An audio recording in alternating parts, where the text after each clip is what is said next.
So as we follow some of the events of the book of Exodus,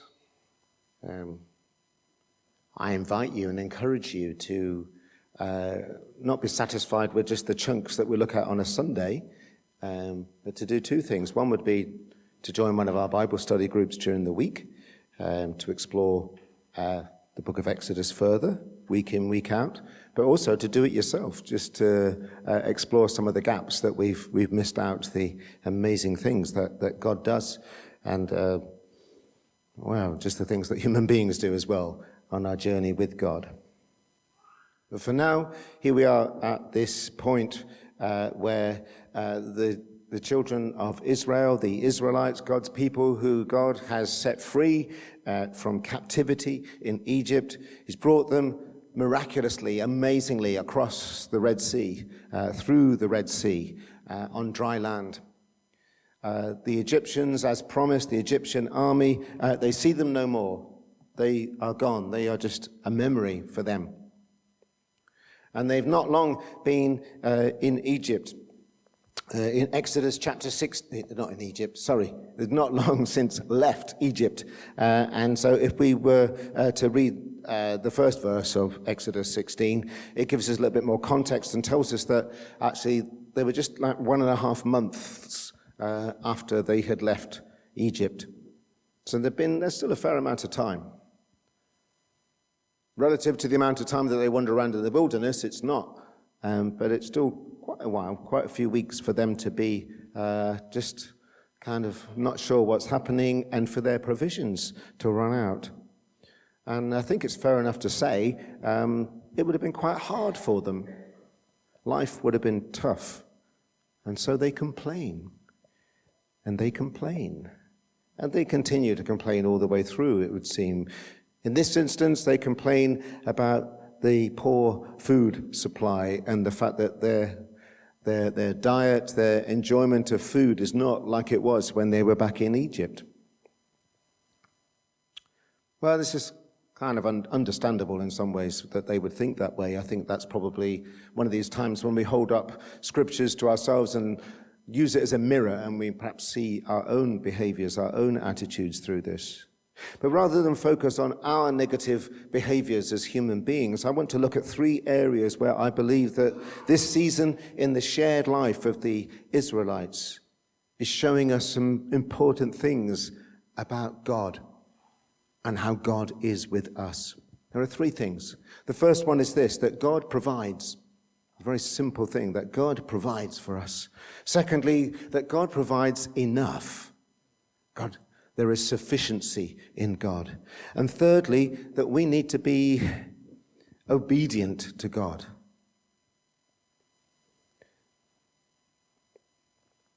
And therefore, also running through all of this is the pressing need for us always to be trusting in God, to put our trust in Him, or to put our faith in Jesus, as we have been singing just a few minutes ago.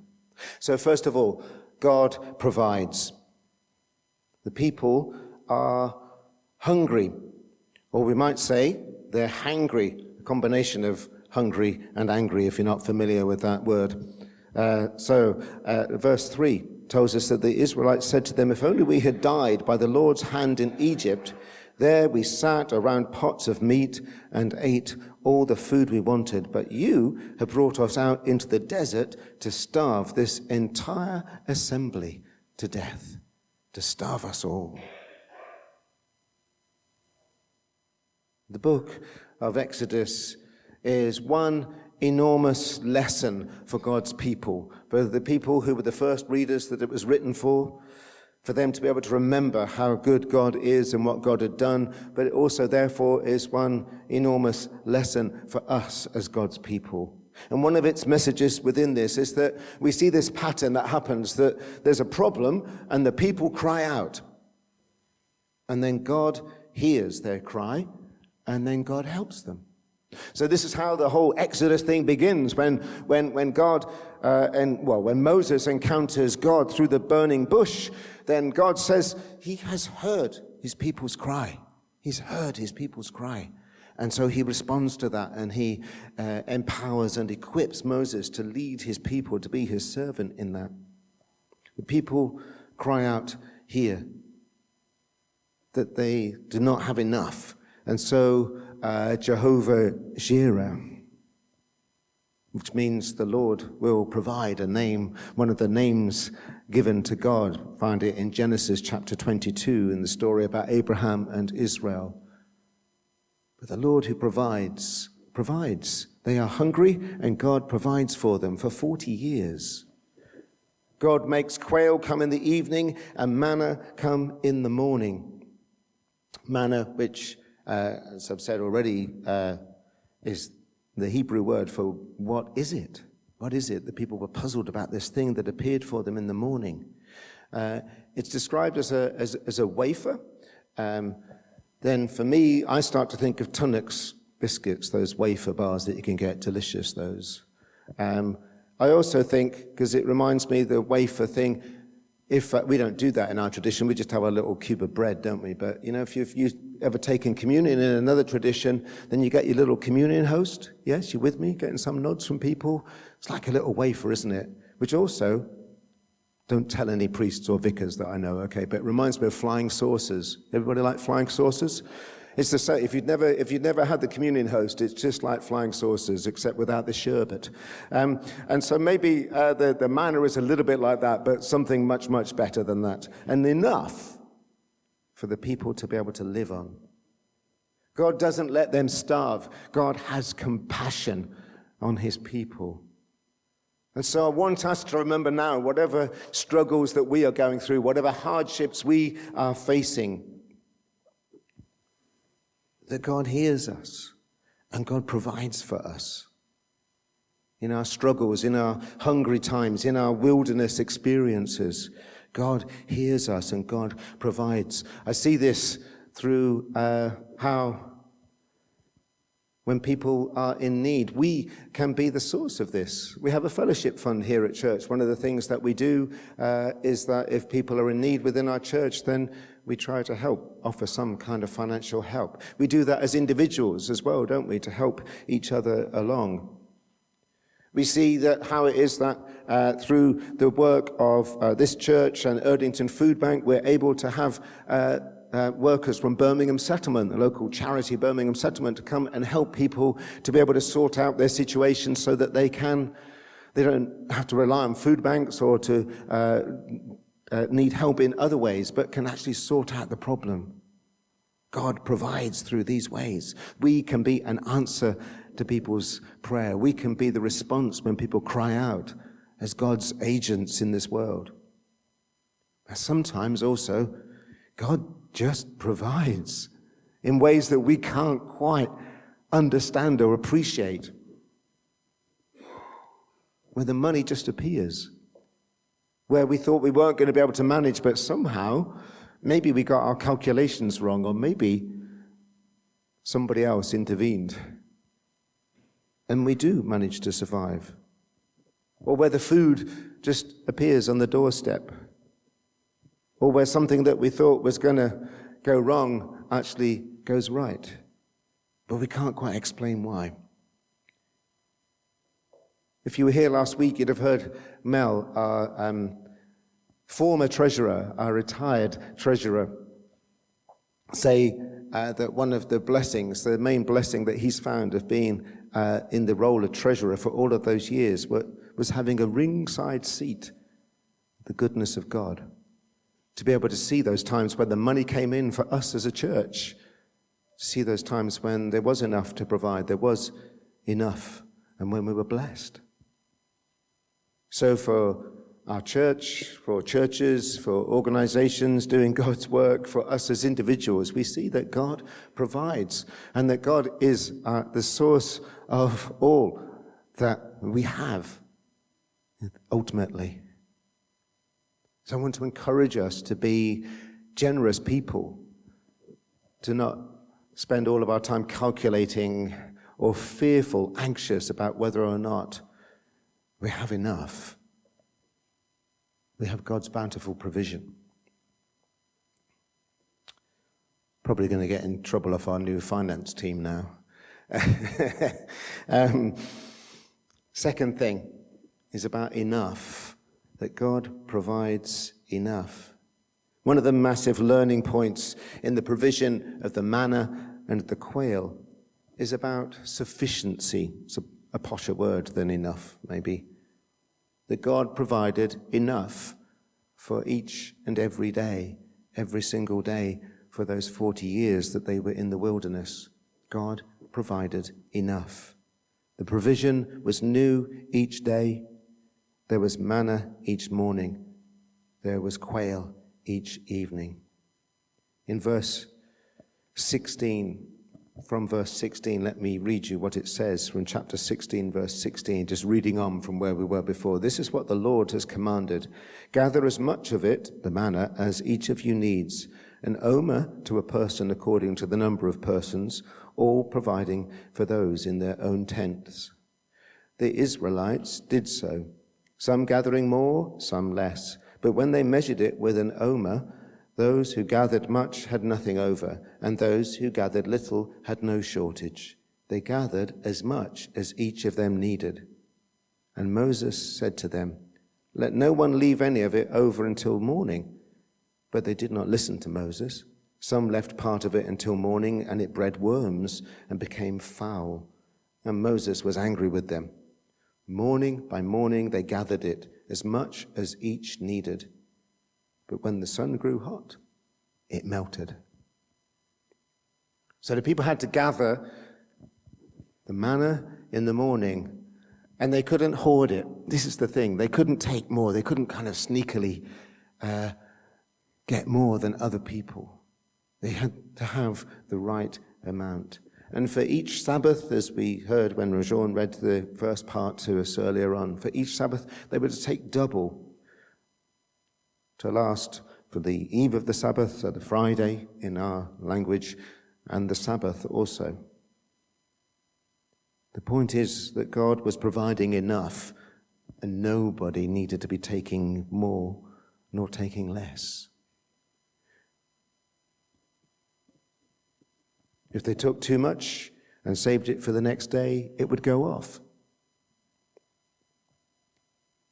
God provided enough, just the right amount. So the people of Israel had to learn to take just enough, to take just what they needed. So what could we learn here about this? Well, I wonder what we can learn. In the context of piles of rubbish on our streets here in Birmingham, the stench of food that's been thrown away that people have bought, stored, not eaten, just in their bin bags, in their wheelie bins, just rotting and rotting. I wonder what we can learn in our society of so much food everywhere. Food in the air, food on our streets, food in our shops, food on our TVs, food on our social media feed, food in our heads. In our world of bulk buying, the world of Costco, the world of buy one, get one free, our world of waste and hoarding, a world of plenty, and a world of overeating, of over-consuming, of over-purchasing, of over-producing. And at the same time, a world of hunger that we share, a world of struggle and malnutrition and starvation. How is that set up godly?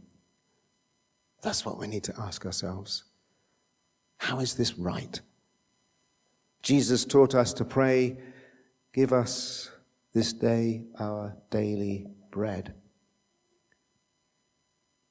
Not give us about 5 or 6 loaves so we can freeze some or leave them in the bread bin and then throw it away the next day because it's got a bit of blue on it. Give us this day our daily bread.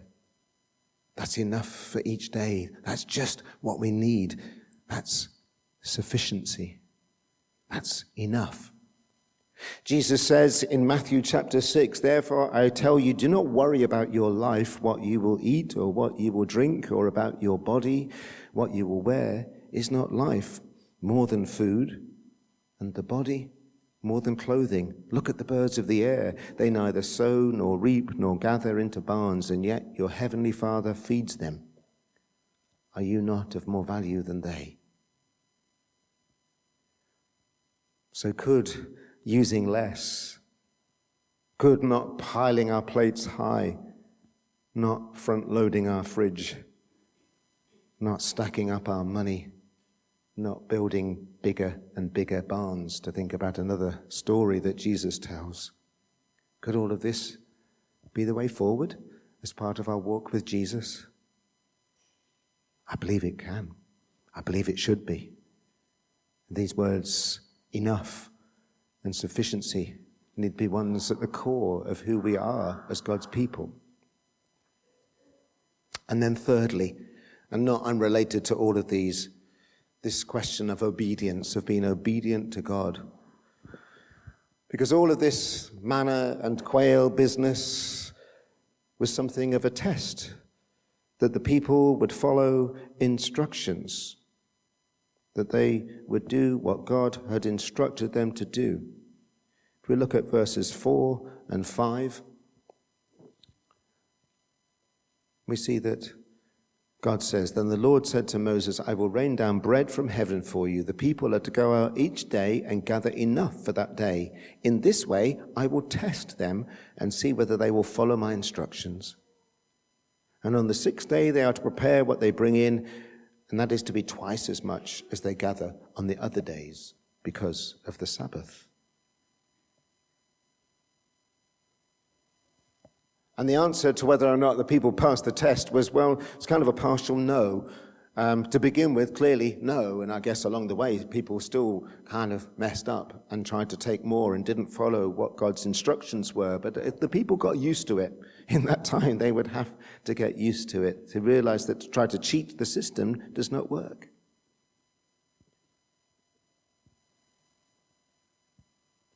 It speaks to me of the need for us to be more obedient to God overall, to follow his instructions, to follow his commands,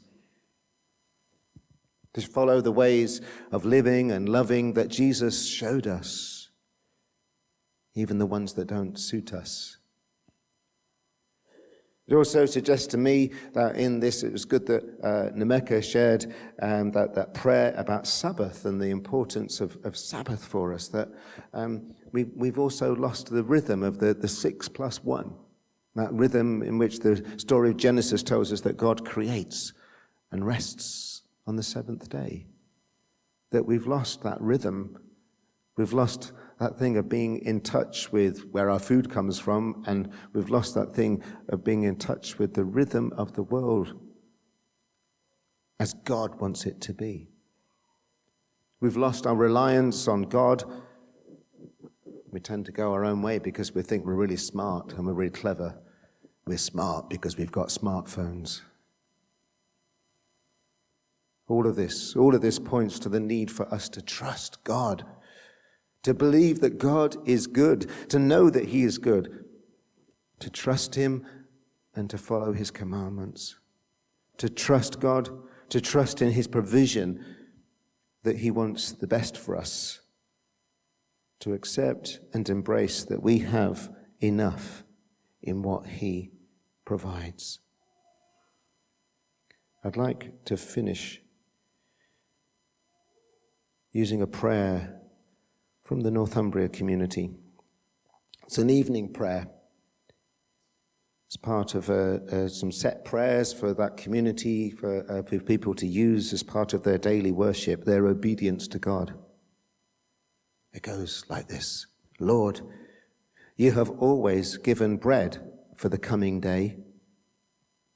And though I am poor, today I believe. Lord, you have always given strength for the coming day. And though I am weak, today I believe. Lord, you have always kept me safe in trials, and now tried as I am, today I believe. Lord, you have always marked the road for the coming day, and though it may be hidden, today I believe. Lord, you have always lightened this darkness of mine, and though the night is here, today I believe. Lord, you have always spoken when time was ripe,